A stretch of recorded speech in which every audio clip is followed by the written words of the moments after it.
बिस्मिल्लाहिर्रहमानिर्रहीम, अस्सलाम वालेकुम।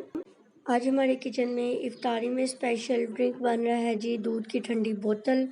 बहुत ही एनर्जी वाला ड्रिंक है। इसके लिए मैंने 1 लीटर दूध लिया है। इसको मैंने बॉयल नहीं किया है, इसलिए मैं बॉयल कर रही हूँ और इसको मैंने बॉयल होने तक का इंतज़ार करना है। अब ये देखिए बॉयल इसमें आ चुका है। इसको ये देखिए मलाई आ चुकी है। इसकी जो मलाई है इसको हमने मिक्स कर लेना है, ठीक है।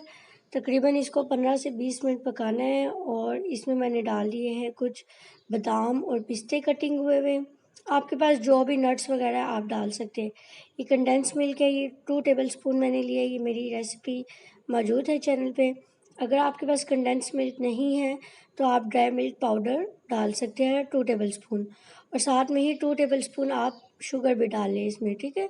इसका अल्टरनेट है कंडेंस मिल्क अगर आपके पास नहीं है। कंडेंस मिल्क डालने के बाद इसको अच्छी तरह से मिक्स करना है। ये देखिए आहिस्ता आहिस्ता इसका कलर बिल्कुल चेंज हो चुका है। तकरीबन 20 मिनट लगे और इसका कलर चेंज हो चुका है।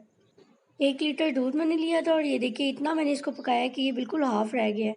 अब ये 2 टेबलस्पून मैंने कॉर्नफ्लोर लिया है, 2 टेबलस्पून उसमें पानी ऐड करके एक मिक्सचर सा बना लिया है और इसको हम बिल्कुल लास्ट में जब हमारा दूध बिल्कुल रेडी हो जाएगा जब डालेंगे, और इसको डालने के बाद तकरीबन 2 से 3 सेकंड का हम इसमें वक़्त देंगे ताकि थोड़ा-सा कॉर्नफ्लोर पक जाए, कच्चा ना रह जाए, और देन इसके बाद हम इसको उतार लेंगे ठंडा होने के लिए। ये देखिए जस्ट मैंने इसमें 1-2 दफ़ा चम्मच हिलाया है और इसको अब हम उतार लेंगे।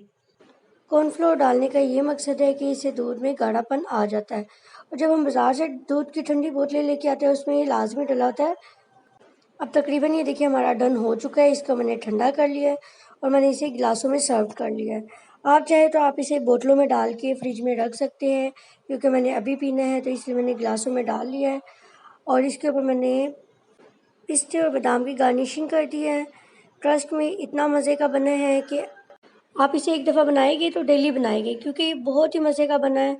अगर आपको मेरी रेसिपी पसंद आई हो तो प्लीज़ लाइक का बटन दबा दीजिएगा, और अगर आप मेरे चैनल पे नए हैं, अभी तक सब्सक्राइब नहीं किया, तो प्लीज़ सब्सक्राइब का बटन दबा दीजिए और साथ वाले बेल आइकन को ज़रूर प्रेस कीजिएगा, क्योंकि उससे मेरे हर आने वाली रेसिपी का नोटिफिकेशन सबसे पहले आप तक पहुंचेगा। अल्लाह हाफ़िज़।